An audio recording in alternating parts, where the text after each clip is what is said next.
Hello, I really suppose I better do that YouTube thing. I'm Mr. McDermott, this is my YouTube channel. I'm not really sure how this kind of video is going to go. Essentially, my irrepressibly lovely Year 11 class have said they would like me to create a revision resource, so I hope this is useful to you guys and anybody else that might want to listen. I'm not really sure of the format of this video. What I'm going to do is, over the course of the next few videos, is ramble on about A Christmas Carol. So I am going to summarise Stave 1, I'm going to read it, and I make no apologies because I'm going to stop when there's important bits of analysis. You can get the full text on Project Gutenberg, which I will link, if I can remember how, at some point in the description or wherever it crops up. I'll try and put a link in the video, but I'm not that au fait with YouTube videos as of yet. So apologies about the rambling. I think I've been talking for about a minute, but I'm going to begin in a moment. So, Stave 1 of A Christmas Carol. Now, this will, like I say, be rough and ready. I'm not planning to edit. This is going to be more a stream of consciousness. So, in the first stave of A Christmas Carol, we are introduced to the miserly Ebenezer Scrooge, who, despite it being Christmas Eve, is hard at work in his counting house, showing no warmth or holiday spirit. His nephew Fred tries to share the joys of the season with him, but Scrooge dismisses it with a resounding "Bah humbug!" For Scrooge, Christmas is just another day to pay bills. Fred kind of sees this more a time for kindness and charity. There are two gentlemen seeking donations for the poor. They're turned away by Scrooge, who believes that prisons and workhouses are sufficient.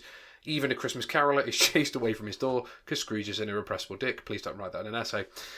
Scrooge's cold-heartedness extends to his loyal clerk, Bob Cratchit, who he expects to work on Christmas Day, and is generally a bit of a tool too.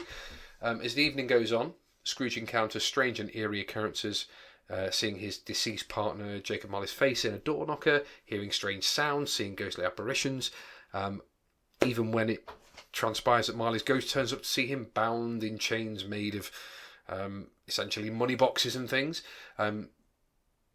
Scrooge kind of initially refuses to believe in the supernatural and then sort of goes, oh, okay.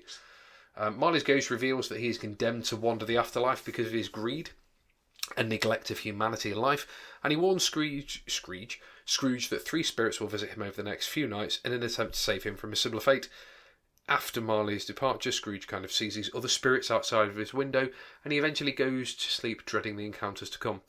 So that's kind of the summary of what happens. Now we're going to look a bit more analytically for a bit. In this opening stave, Dickens not only represents the Christian allegory of redemption, which, by the way, if there are only two things you take away from this, just know that A Christmas Carol is essentially Scrooge's path to redemption. Okay, that is it. If you forget everything else, just remember redemption, redemption, redemption. So this delves into a complex relationship between the Victorian era and capitalism, and Scrooge is trapped in the present. He's obsessed with the accumulation of wealth. He lives in the here and now.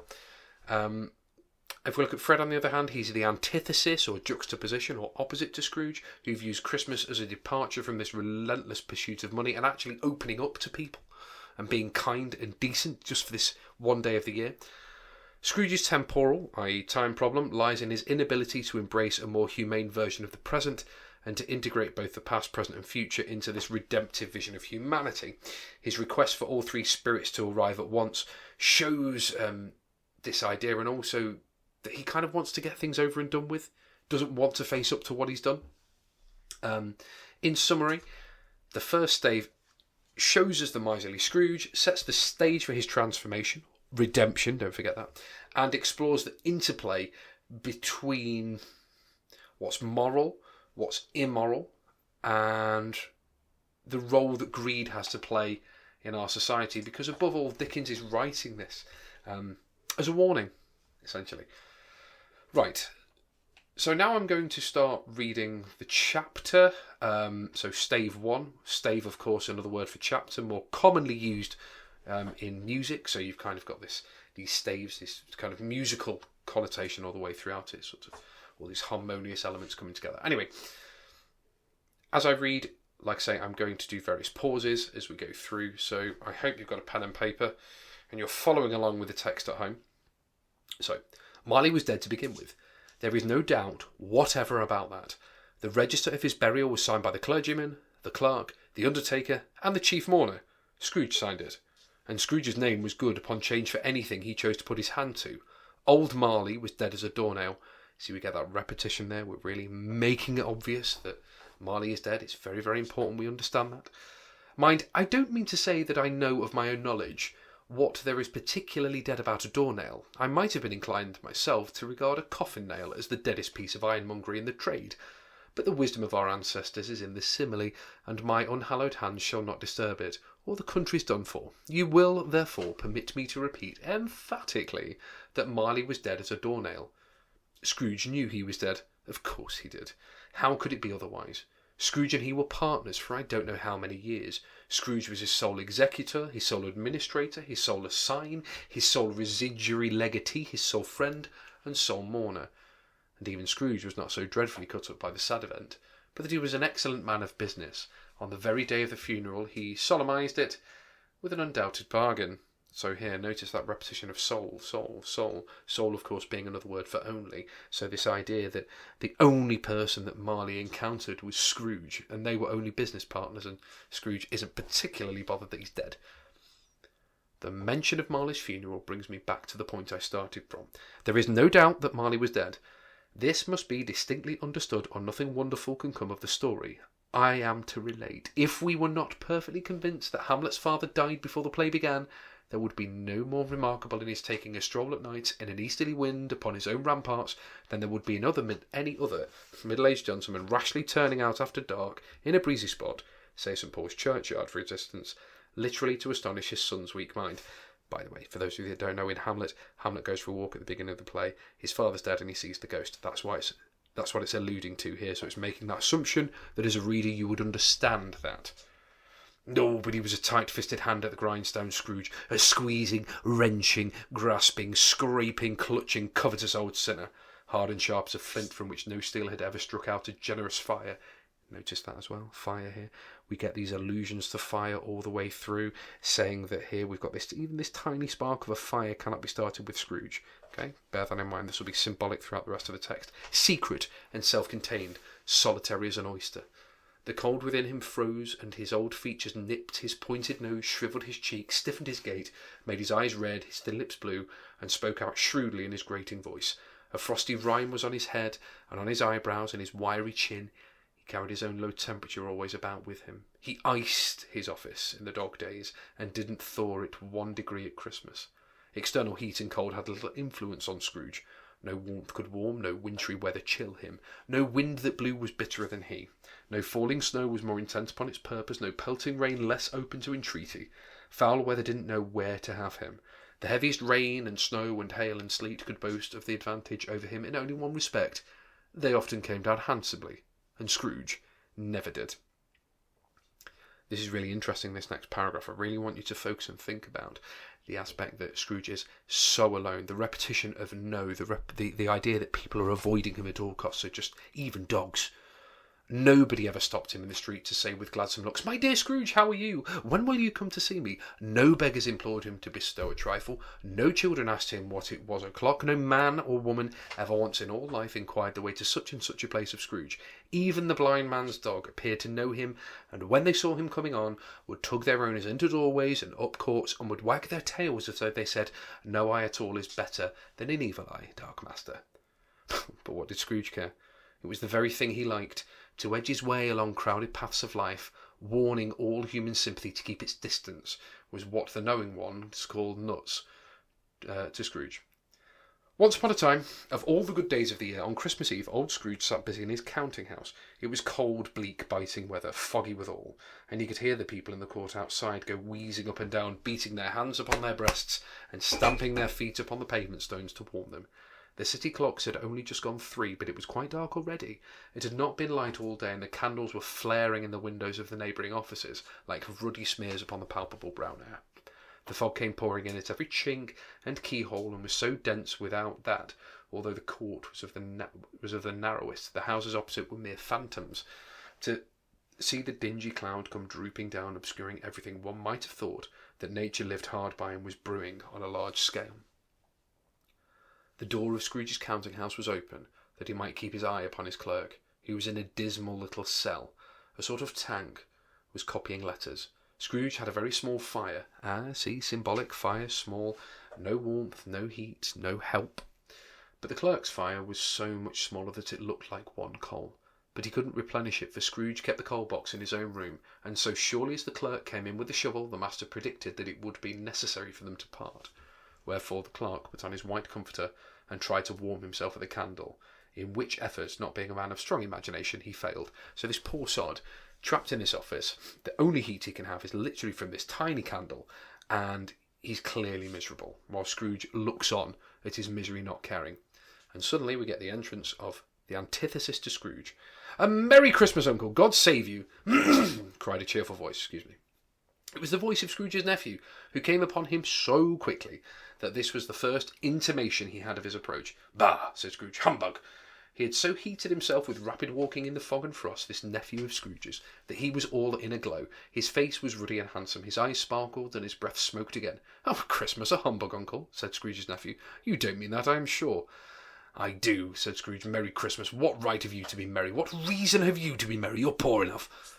"Come then," returned the nephew gaily. "What right have you to be dismal? What reason have you to be morose? You're rich enough."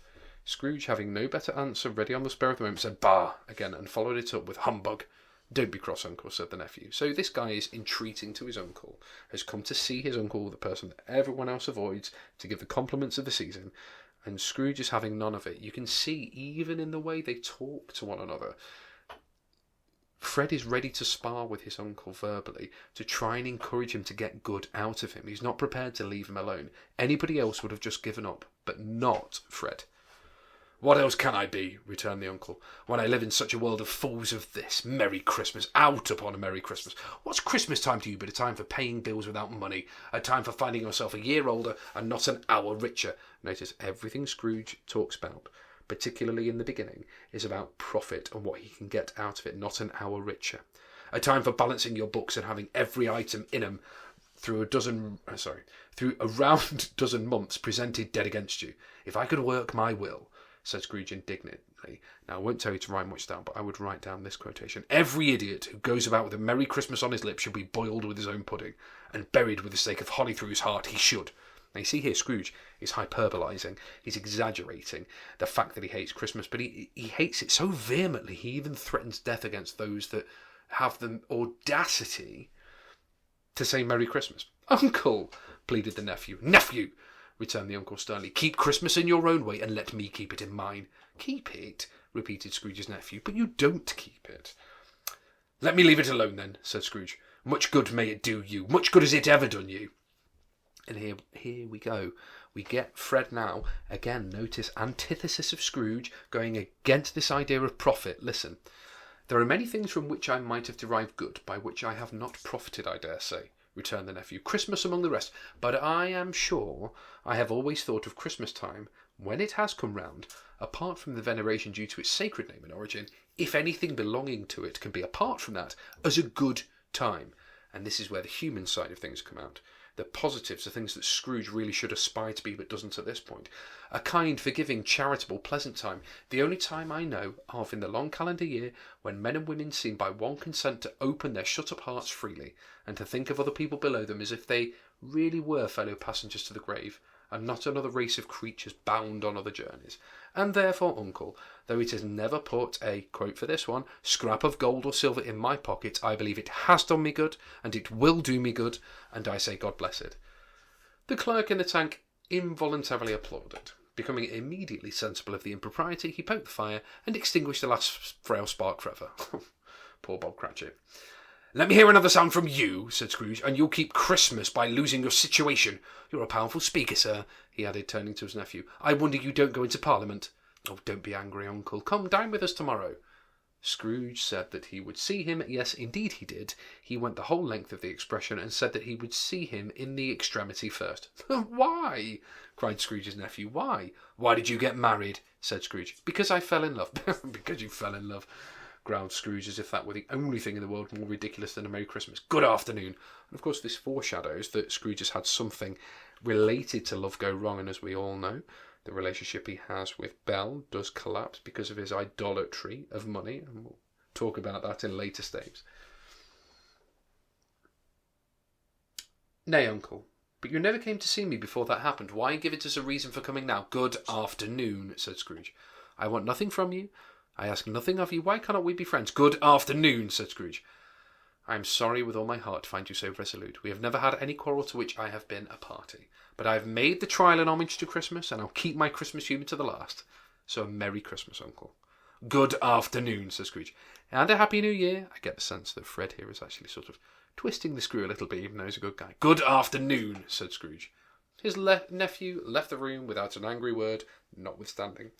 He stopped at the outer door to bestow the greetings of the season to the clerk, who, cold as he was warmer than Scrooge, for he returned them cordially.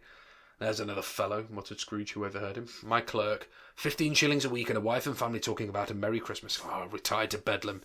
Contextual point here, Bedlam was the name of an insane asylum, so if you referred to Bedlam, it meant that you thought something was insane or completely arse about face. I don't think I could say that on a YouTube channel for children revising, but there we are. This lunatic, in letting Scrooge's nephew out, had let 2 other people in. They were portly gentlemen, portly being fat, pleasant to behold, and now stood with their hats off in Scrooge's office. They had books and papers in their hands, and bowed to him. Scrooge and Marley's, I believe, said one of the gentlemen, referring to his list. Have I the pleasure of addressing Mr. Scrooge or Mr. Marley? Mr. Marley's been dead these 7 years, Scrooge replied. He died 7 years ago this very night. We have no doubt his liberality is well represented by his surviving partner, said the gentleman, presenting his credentials. It certainly was, for they had been 2 kindred spirits at the ominous word liberality. Basically, that means being a decent person and helping out your fellow man. And neither Marley nor Scrooge are kind of down with that. Scrooge frowned and shook his head and handed the credentials back. At this festive season of the year, Mr. Scrooge, said the gentleman, taking up a pen, it is more than usually desirable that we should make some slight provision for the poor and destitute, who suffer greatly at the present time. Many thousands are in want of common necessities. Hundreds of thousands are in want of common comforts, sir. And this is the really nasty bit here, because everything that Scrooge describes are things that Dickens himself went through. So contextually, Dickens was incredibly poor and his family ended up in the poorhouses, which was essentially a death sentence for most people. So Scrooge now says, are there no prisons? Plenty of prisons, said the gentleman, laying down the pen again. And the union workhouses? Demanded Scrooge. Are they still in operation? They are still, returned the gentleman. I wish I could say they were not. The treadmill and the poor law are in full vigour then, said Scrooge. Both very busy, sir. I was afraid from what you had said at first that something had occurred to stop them in their useful course, said Scrooge. I am very glad to hear it. Under the impression that they scarcely furnish Christian cheer of mind or body to the multitude, returned the gentleman, a few of us are endeavouring to raise a fund to buy the poor some meat and drink and means of warmth. Notice the irony there, because Scrooge himself does not even give off any warmth. We chose this time because it is a time of all others when want is keenly felt, and abundance rejoices. What shall I put you down for? Nothing, Scrooge replied. Oh, you wish to remain anonymous? I wish to be left alone, said Scrooge. Since you ask me what I wish, gentlemen, that is my answer. I don't make merry myself at Christmas, and I can't afford to make idle people merry. A common Victorian conception there with many was that if you were poor, it's because you were lazy. I help support the establishments I have mentioned. They cost enough, and those who are badly off must go there. Many can't go there, and many would rather die. Ooh, pens at the ready, please. If they would rather die, said Scrooge, then they had better do it and decrease the surplus population, i.e. surplus not needed. Besides, excuse me, I don't know that. But you might know it, observed the gentleman. It's not my business, Scrooge returned. It's enough for a man to understand his own business and not interfere with other people's. Mine occupies me constantly. Good afternoon, gentlemen. Seeing clearly that it would be useless to pursue their point, the gentleman withdrew, and Scrooge resumed his labours with an improvised opinion of himself in a more facetious temper than was usual with him. Meanwhile, the fog and the darkness thickened, so that people ran about with flaring links, proffering their services to go before horses in carriages and conduct them on their way. The ancient tower of the church, whose gruff old bell was always peeping slyly down at the Scrooge out of a Gothic window in the wall, became invisible, and struck the hours and the quarters in the clouds with tremulous vibrations afterwards, as if its teeth were chattering its frozen head up there. The cold became intense. In the main street at the corner of the court, some labourers were repairing the gas pipes and had lighted a great fire in a brazier, round which was a party of ragged men and boys were gathered, warming their hands and winking their eyes before the blaze in rapture. Notice that there. They're around a fire, they're together, yes, they're poor, but they have more warmth around them than Scrooge does. That symbolism of fire there. Right. The water plug, being left in solitude, its overflowing suddenly congealed and turned to a misanthropic ice. The brightness of the shops, where holly sprigs and berries crackled in the lamp heat of the windows, made pale faces ruddy as they passed.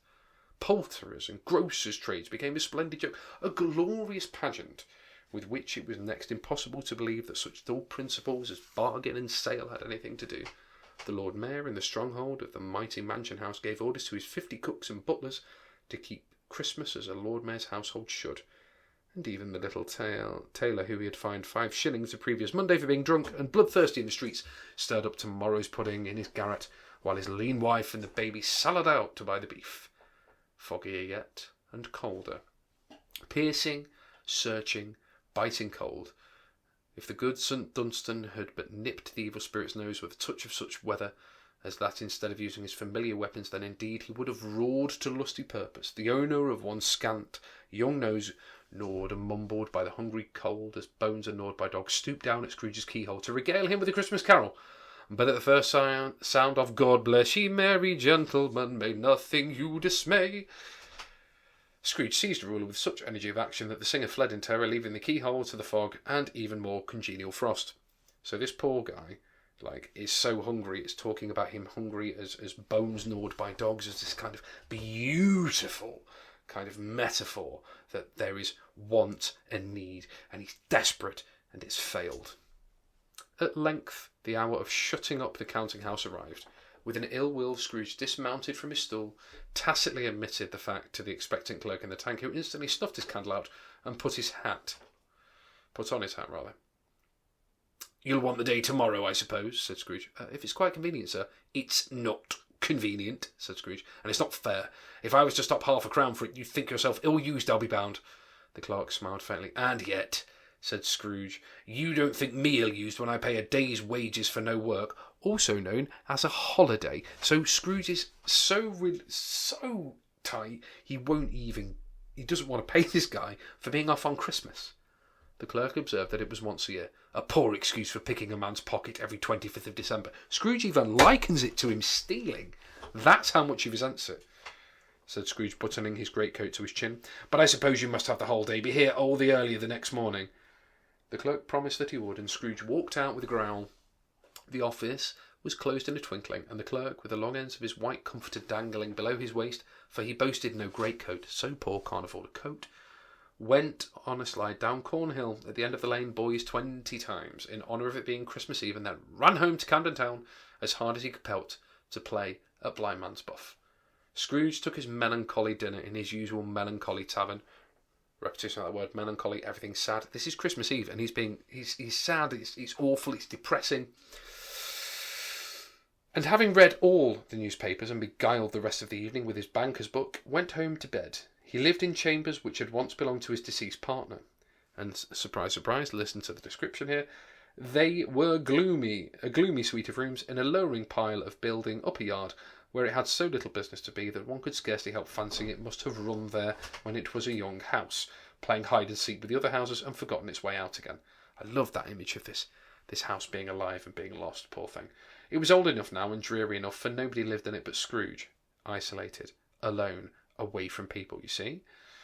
The other rooms being all let out as offices. The yard was so dark that even Scrooge, who knew every stone, was fain to grope with his hands. The fog and the frost hung about the black old gateway of the house, that it seemed as if the genius of the weather sat in mournful meditation on the threshold. Now, it is a fact that there is nothing at all particular about the knocker on the door, except that it was very large. Notice the similar way of describing this, like Marley was dead at the beginning. That's really important, you know that. This is a door knocker. Nothing unusual about it. It's important, you know that. You'll see how they link in a moment. It is also a fact that Scrooge had seen it night and morning during his whole residence in that place. Also that Scrooge had as little of what is called fancy about him as any man in the city of London, even including, which is a bold word, the corporation, alderman and livery.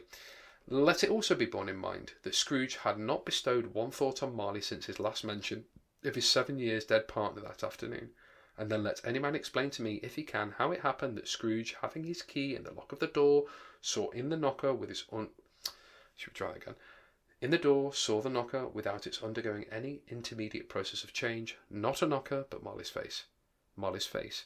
It was not in impenetrable shadow as the other objects in the yard were, but had a dismal light about it like a bad lobster in a dark cellar. It was not angry or ferocious, but looked at Scrooge as Marley used to look, with ghostly spectacles turned upon its ghostly forehead. The hair was curiously stirred as if by breath of hot air, and though the eyes were wide open, they were perfectly motionless.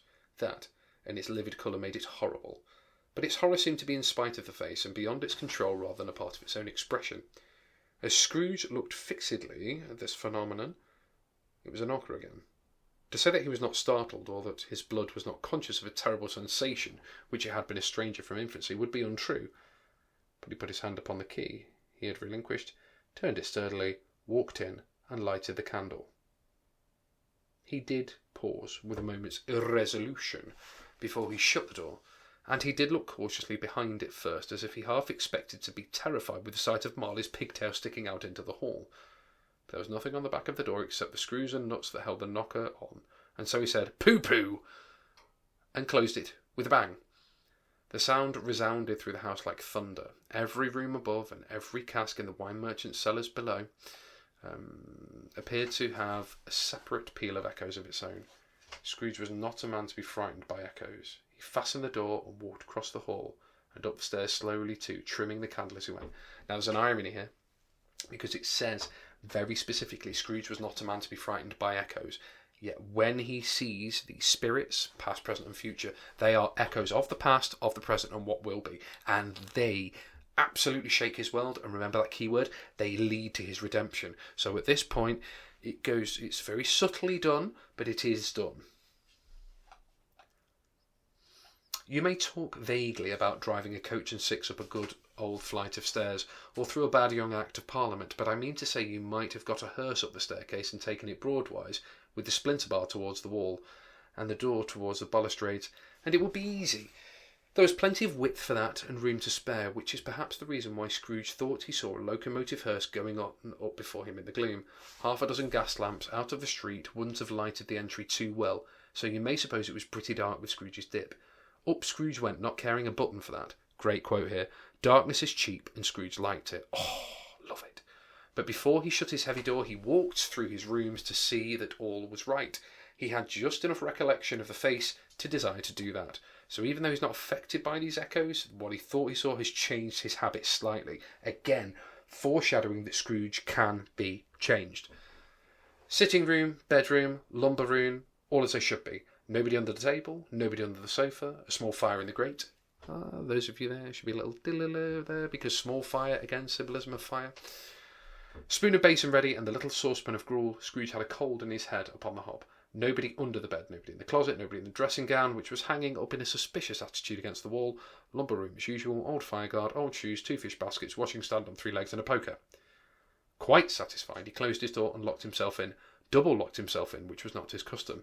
Thus, secured against surprise, he took off his cravat, put on his dressing gown and slippers, and his nightcap, and sat down before the fire to take his gruel. It was a very low fire indeed. Now, if I have to remind you about fire at this point, you've not been listening. Nothing on such a bitter night. He was obliged to sit close to it, and brood over it, before he could extract the least sensation of warmth from such a handful of fuel.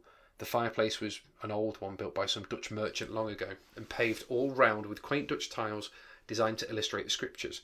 There were Cains and Abels, Pharaoh's daughters, queens of Sheba, angelic messengers descending through the air on clouds like feather beds. Abrahams, Belshazzars, apostles putting off to sea in butterboats, hundreds of figures to attract his thoughts, and yet that face of Marley, 7 years dead, came like the ancient prophet's rod swallowed up the whole. If each smooth tile had been a blank at first, with power to shape some pictures on its surface from the disjointed fragments of his thoughts, there would have been a copy of old Marley's on every one. "Humbug," said Scrooge, and he walked across the room. After several turns he sat down. As he threw his head back in the chair, his glance happened to rest upon a bell, a disused bell that hung in the room and communicated for some purpose now forgotten with a chamber in the highest story of the building.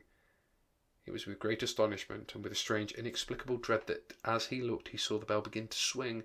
It swung so softly in the outset that it scarcely made a sound, but soon it rang out clearly, and so did every bell in the house. So notice that. A small change into something that is completely shattering. Just like Scrooge's redemptive arc. This might have lasted half a minute or a minute, but it seemed an hour. And you'll notice throughout A Christmas Carol there's kind of weird elements of time So Scrooge not being able to keep track of time is not necessarily something. Is something that is a theme that is repeated throughout the text. The cellar door flew open with a booming sound, and then he heard the noise much louder on the floors below. Then coming upstairs and coming straight towards the door. It's humbug still, said Scrooge. I won't believe it. His colour changed, though, when, without a pause, it came through the heavy door and passed into the room before his eyes. Upon its coming, in the dying flame leaped up, as though it cried, I know him, it's Marley's ghost. And fell again. The same face. The very same. Marley in his pigtail, his usual waistcoat, tights and boots, the tassels on the latter bristling like his pigtail, and his coat skirts, and hair upon his head. The chain he drew was clasped around his middle. It was long and round about him like a tail, and it was made, for Scrooge observed it closely, of cash boxes, keys, padlocks, ledgers, deeds, and heavy purses wrought in steel. His body was transparent, so that Scrooge, observing him and looking through his waistcoat, could see the 2 buttons on the coat behind. See what is chained in there? He is. Marley is literally fastened by these things. He is trapped by them. He is kept in place. He is bound. He is servant to these things that he worked for in life. Scrooge had often heard it said that Marley had no bowels, but he never believed it until now. Nor did he believe it even now. Though he looked the phantom through and through, and saw it standing before him, though he felt the chilling influences of its death-cold eyes, and marked the very texture of the folded kerchief bound about its head, and the chin, which wrapper he had not observed before, he was still incredulous, and fought against his senses. How now? Said Scrooge, caustic and cold as ever. What do you want with me? Much. Marley's voice, no doubt about it. Who are you? Ask me who I was. Who were you then? Said Scrooge, raising his voice. You're particular for a shade. He was going to say to a shade, but substituted this as a more appropriate. In life I was your partner, Jacob Marley. Can you sit down? Asked Scrooge, looking doubtfully at him. I can. Do it then. Scrooge asked the question because he didn't know whether a ghost so transparent might find himself in a condition to take a chair, and felt that in the event of it being impossible, it might involve the necessity of an embarrassing explanation. But the ghost sat down on the opposite side of the fireplace as if it were quite used to it. You don't believe in me, observed the ghost. I don't, said Scrooge. What evidence do you have of my reality beyond that of your senses? I don't know, said Scrooge. What about your senses? Because, and here we'll see Scrooge start to try and claw back some of the normalcy, trying to sort of avoid this supernatural explanation, trying to avoid the very thing that will save him. Because, said Scrooge, a little thing affects them. A slight disorder of the stomach makes them cheats. You may be an undigested bit of beef, a blob of mustard, a crumb of cheese, a fragment of underdone potato. Yes, there's more of gravy than of grave about you, whatever you are. Scrooge was not much in the habit of cracking jokes, nor did he feel in his heart, by any means, waggish then. The truth is that he tried to be smart as a means of distracting his own attention and keeping down his terror, for the spectre's voice disturbed the very marrow in his bones. To sit staring at those fixed eyes in silence for a moment would play, Scrooge felt, the very deuce with him. There was something very awful, too, in the spectre's being provided with an infernal atmosphere of his own. Scrooge could not feel it himself, but this was clearly the case, for though the ghost sat perfectly motionless, its hair and skirts and tassels were still agitated, as by the hot vapour from an oven. See that? The heat there, this time, is not about comforting, it's that allusion to hell. You see this toothpick? Said Scrooge, returning quickly to charge, for the reason just assigned, and wishing, though it were only for a second, to divert the vision's stony gaze away from himself. I do, replied the ghost. But you're not looking at it, said Scrooge. But I see it, said the ghost, notwithstanding. Well, returned Scrooge, I have but to swallow this, and be for the rest of my days persecuted by a legion of goblins, all of my own creation. Humbug, I tell you, humbug. Excuse me. At this the spirit raised a frightful cry and shook its chain with such a dismal and appalling noise that Scrooge held on to the chair to save himself from falling into a swoon. But how much greater was his horror when the phantom, taking off the bandage round his head as if it were too warm to wear indoors, its lower jaw dropped upon its breast. Scrooge fell upon his knees and clapped his hands before his face. Mercy, he said. Dreadful apparition, why do you trouble me? Man of the worldly mind, replied the ghost. Do you believe in me or not? I do, said Scrooge. I must, but why do spirits walk the earth, and why do they come to me? It is required of every man, the ghost returned. Lost place there. That the spirit within him should walk abroad among its fellow men and travel far and wide, and if that spirit goes not forth in life, it is condemned to do so after death. It is doomed to wander the world. Oh, woe is me, and witness what it cannot share, but might have shared on earth, and turn to happiness. Again the spectre raised a cry, and shook its chain and wrung its shadowy hands. You are fettered, said Scrooge, trembling. Tell me why. Fettered just means chained up, tied up, unable to escape.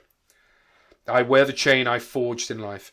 Quick note here, forged, that idea of heat, that idea of sort of that physicality of forging, of a chain, is quite reminiscent of ideas of hell and heat and suffering and sweat, replied the goat. I made it link by link and yard by yard. I girded it of my own free will, and of my own free will I wore it. It is a pattern strange to you. Scrooge trembled more and more. Or would you know, pursued the ghost, the weight and length of the strong coil you bear yourself? It was as full and heavy and as long as this 7 Christmas Eves ago. You have laboured on it since. It is a ponderous chain. Here the warning to Scrooge. The warning. You're wearing this yourself. You are sharing my fate. In fact, something worse than my own fate. Scrooge glanced about him at the floor in the expectations of finding himself surrounded by some 50 or 60 fathoms of iron cable, but he could see nothing. Jacob, he said imploringly. Oh, Jacob Marley, tell me more. Speak comfort to me, Jacob.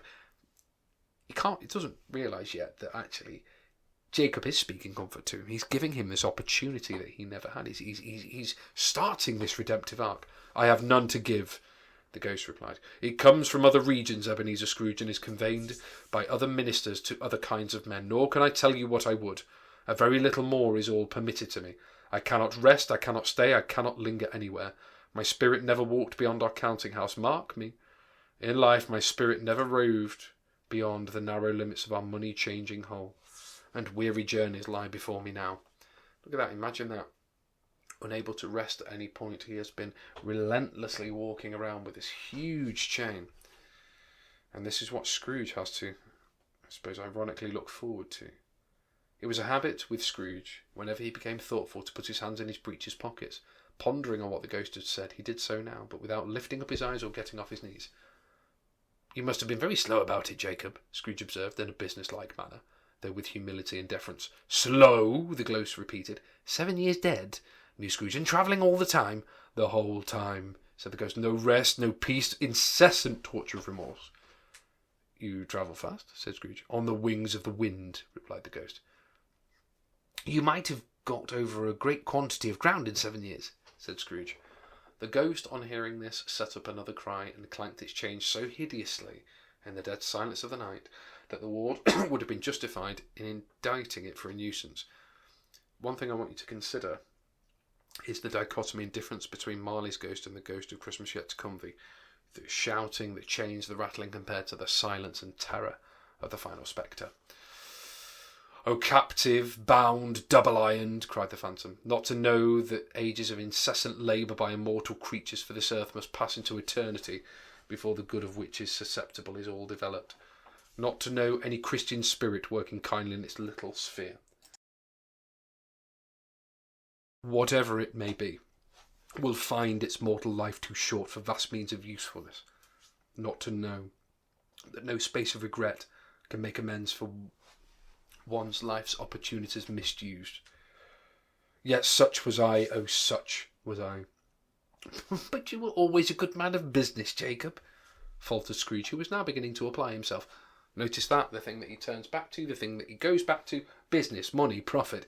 Even with this, even seeing this, he cannot take his mind away from that. It held up its chain at arm's length, as if that were the cause of all its unavailing grief, and flung it heavily on the ground.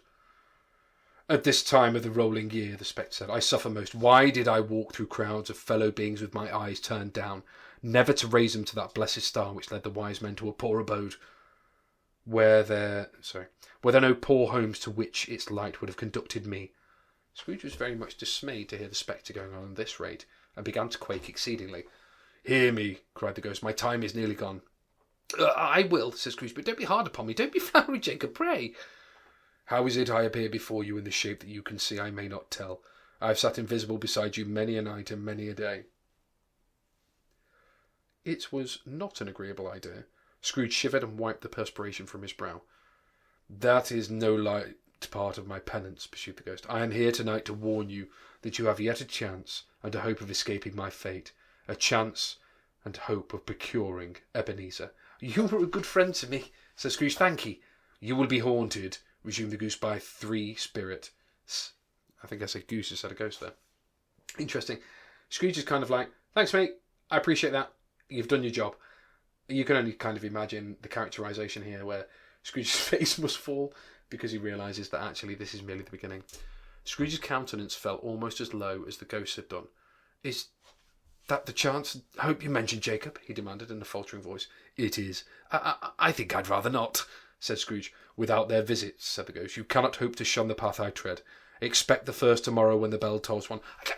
Couldn't I take them all at once and have it over, Jacob?" hinted Scrooge. Again, look at this. Let's get it all over and done with. Let's do it all now. Just bring it all together. It won't be a problem.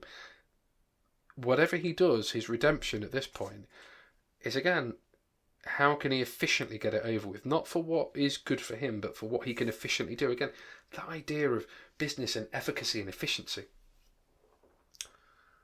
"Expect the 2nd on the night at the same hour, the 3rd upon the next night, on the last stroke of 12 has ceased to vibrate. Look to see me no more, and look that, for your own sake, you remember what has passed between us." When it had said these words, the spectre took its wrapper from the table, bound it round its head as before. Scrooge knew this by the smart sound its teeth made when the jaws were brought together by the bandage. He ventured to raise his eyes again and found his supernatural visitor confronting him in an erratic attitude with its chain wound over and about its arm. The apparition walked backward from him, and at every step it took, the window raised itself a little, so that when the spectre reached it, it was wide open. It beckoned Scrooge to approach, which he did. When they were within 2 paces of each other, Marley's ghost held up its hand, warning him to come no nearer. Scrooge stopped. Not so much in obedience as in surprise and fear. From the raising of the hand, he had become sensible of confused noises in the air, incoherent sounds of lamentation and regret, wailings inexpressibly sorrowful and self-accusatory. The spectre, after listening for a moment, joined in the mournful dirge and floated out upon the black night. Scrooge followed to the window, desperate in his curiosity, and he looked out. The air was filled with phantoms, wandering hither and thither in restless haste, and moaning as they went. Every one of them wore chains like Marley's ghost. Some few, they might be guilty governments, were linked together. None were free. Many had been personally known to Scrooge in their lives. He had been quite familiar with one old ghost in a white waistcoat, with a monstrous iron safe attached to its ankle, who cried piteously at being unable to assist a wretched woman with an infant whom it saw below upon a doorstep. The misery with them all was clear. They had sought to interfere for good in human matters and had lost the power forever. Whether these creatures faded into mist or mist enshrouded them, he could not tell. But they and their spirit voices faded together, and the night became as it had been when he walked home. See here. Notice it's not just Marley. There are a plethora, a huge amount of people who have been in the same situation. And of course, Dickens letting us know these were people known to Scrooge. We know from earlier in the chapter the only people that Scrooge will associate with are business people, so these must be like-minded people. Scrooge is the worst of these people. His chain is growing longer than any that are before him, so you can only imagine the horror that must be going through Scrooge at this point. Scrooge closed the window and examined the door by which the ghost had entered. It was double locked as he had locked it with his own hands, and the bolts were undisturbed. He tried to say humbug, but stopped at the first syllable. So the keen-eyed amongst you here, sorry for the cough, will notice, doesn't say humbug yet. That was his first reaction every single time when he was sort of dealing with something that he didn't necessarily believe in. And being, from the emotion he had undergone, or the fatigues of the day, or his glimpse of the invisible world, or the dull conversation of the ghost, or the lateness of the hour, much in need of repose, went straight to bed without undressing, and fell asleep upon the instant. So as you can see here, we have tracked Scrooge, and regardless of the question you get for your GCSE or whatever you are studying, everything links back to Scrooge. He is almost the whole thing, that the whole story is the narrator focused on Scrooge. Everything is dependent on Scrooge. Every interaction, every character, every person, every description, it all links to Scrooge in some context and his reaction to it, or our reaction to him. And we have this almost maniacally, well, not maniacally, we have this character who just wishes to take from humanity the fiscal things he can get from humanity. There is, at this point, no redeeming quality about Scrooge, from what we can tell. But we have the beginnings of change, the way that he reacts to Marley's ghost. And you'll notice one of the earlier quotations, a great quote, he was solitary as an oyster. Yes, there's a hard external shell that keeps him away from the outside world, but what do we find within an oyster? We find that inside is potentially a pearl, potentially something good and desirable. So I think that's enough rambling on, because I'm looking now and it's something around 45 minutes. I hope that's been useful. If you do have any questions, do type them in the comments, and what I will aim to do, if there are enough questions, is do a shorter video addressing any specific questions about Stave 1. I hope you've enjoyed that. If I get a decent reaction, I will actually do the same thing for the remaining staves. All that's left for me to say is have a wonderful morning, afternoon, evening. I hope this has helped you with some revision in some way, and you'll hear from me again soon, maybe? Anyway, thanks a lot. Bye.